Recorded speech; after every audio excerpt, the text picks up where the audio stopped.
بسم اللہ الرحمن الرحیم۔ ایک غلام تھا۔ ایک دن وہ کام پر نہ گیا تو اس کے مالک نے سوچا کہ مجھے اس کی تنخواہ میں کچھ اضافہ کر دینا چاہیے تاکہ وہ اپنا کام دل جمی سے کرے اور آئندہ غائب نہ ہو۔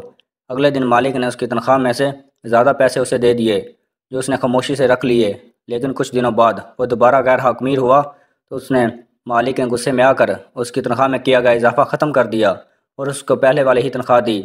غلام نے اب بھی خاموشی اختیار کی تو مالک نے کہا، جب میں نے اضافہ کیا تو تم خاموش رہے اور اب کمی کی ہے تم پھر بھی خاموش ہو، کیوں؟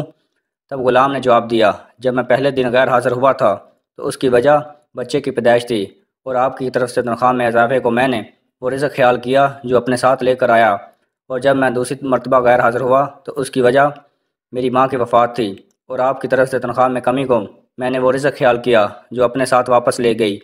پھر میں اس رزق کی خاطر کیوں پریشان ہوں جس کا ذمہ خود اللہ تعالیٰ نے اٹھایا ہے؟